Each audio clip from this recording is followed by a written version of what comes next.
Before we do the actual problem with the graphs, you may already remember these, but I'll fill them out for you. Oh, okay, that's okay. What is it?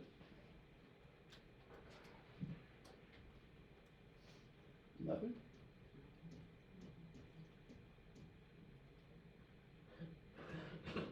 Okay, well.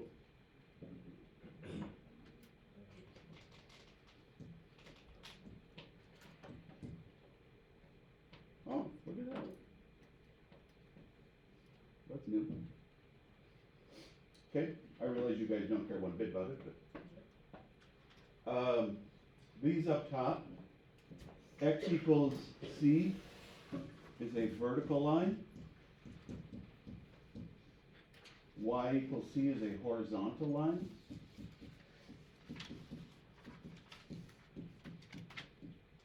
Does anybody remember the trick to remember which one's vertical and horizontal? Because that's easy to mix up sometimes. There's a super easy trick for horizontal.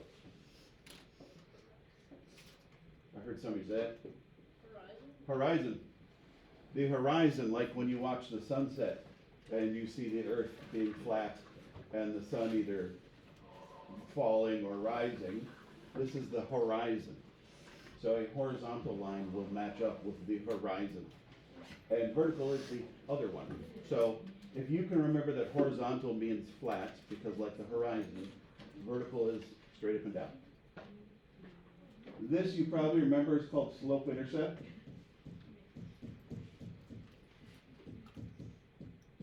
Now, I'm trying to label these for you guys because I have a feeling this is going to be the page you go to if you can't remember the details.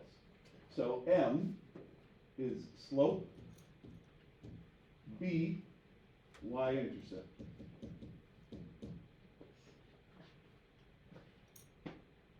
How come we're not trying to write anything? Oh. Why would you tell that? Okay.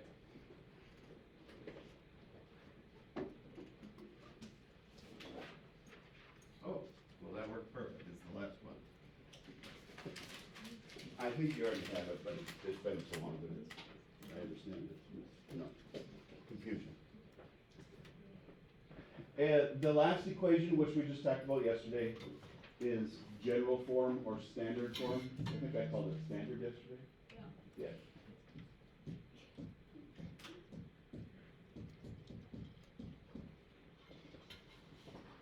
Oh, I'll leave that for a second.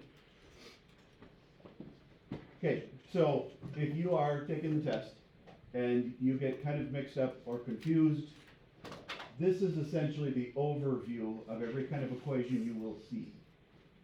It'll either be straight up and down flat, or it would be at an angle, which would be like y equals mx plus b, or standard form, which very well could be at an angle, but the downside to standard form is you can never, in your head, you can't picture what it's going to look like.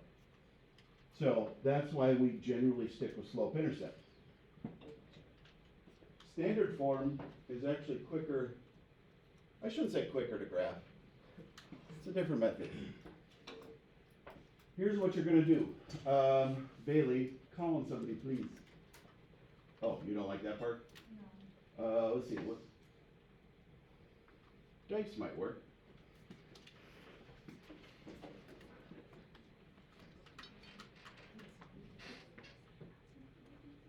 One, two, three, four, five, six.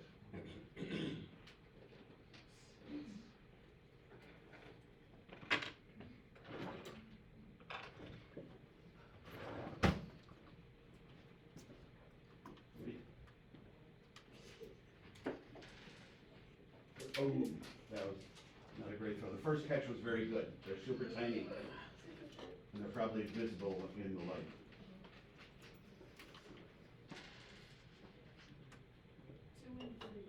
2 and 3. 2, 3. Second, third. Okay. On the previous page, when we were talking about the x-intercept, do you remember which number we focused on? So like on this example, Would I focus on the 6 or the 2? Oh, this is. Okay, good.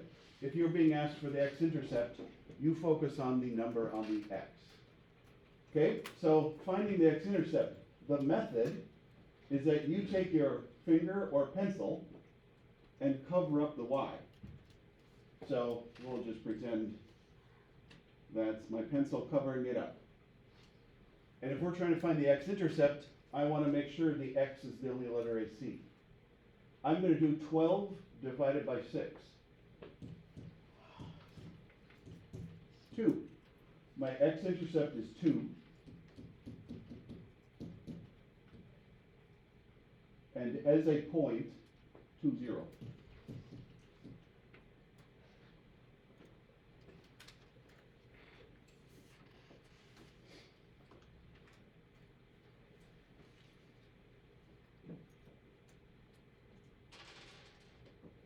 Five and two. A little Jersey.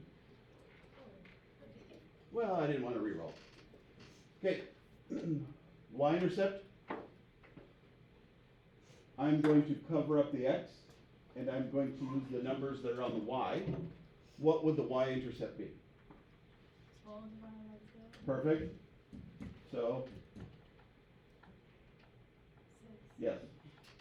Are you doubting yourself? Any mind there? No, I just did only one. Oh, got it. So the y-intercept would be 6. I focus on the y number. And that would be 0, 6. So if something is in standard form, finding the intercepts is very easy. You basically just cover up one of the letters each time.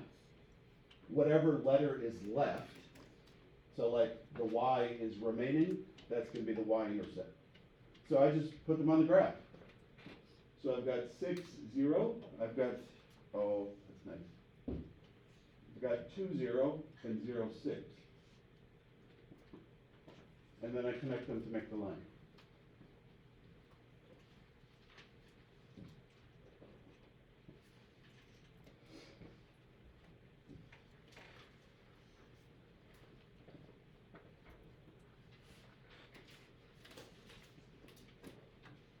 Okay, now we are gonna roll to see who's gonna come up here. 1, 1. You are the prize winner. Do you think you can come up and graph this already, or do you want me to go through it with you first? I think I can do it. Okay?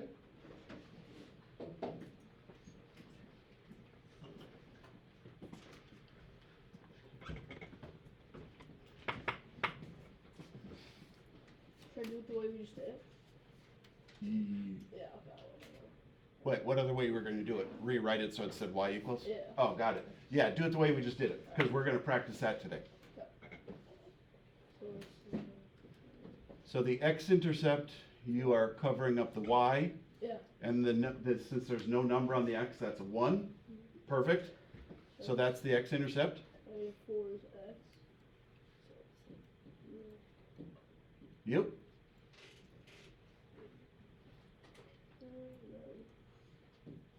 And the y-intercept is gonna be the exact same thing, because it's got the same numbers. That's perfect. Yep. Nice job.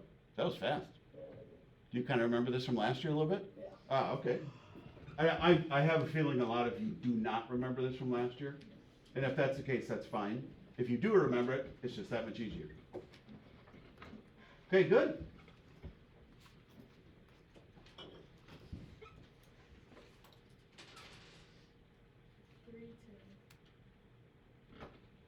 Natalie, are you ready? Okay. Do you think you can go up there and do it? Okay, excellent. Now, the good thing about this method, once you figure it out, it doesn't get any harder. Like, there isn't anything to make it harder, other than maybe like a weird number like a decimal or fraction. Perfect. X-intercept is -2.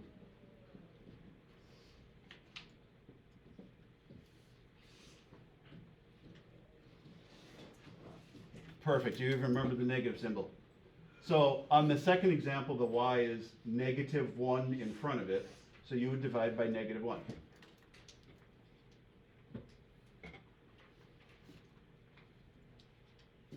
Nice. Maybe I'll just ask this.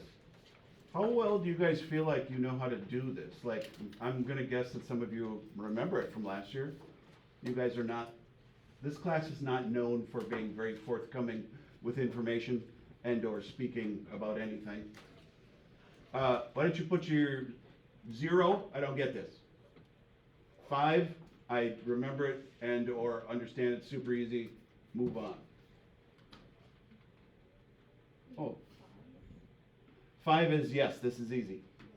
Okay, okay. Let me double check that there was nothing else to be more difficult. There might be one where we have to rearrange it. I thought there was, but I could be wrong. No. Okay, then how about what I would like you guys to do is page 31 and 32. And where it says graph in slope intercept, do not. I would like you to graph with the method we're learning today. You guys have already done 28 pages of graphing with slope intercept. I see. So here's what you should do on this directions. That.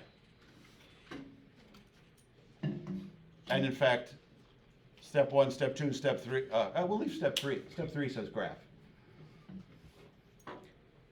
I want you to focus on standard form today and graphing with standard form. Now, it's a shortened day today, so, oh crap, why does it say it multiple places? No.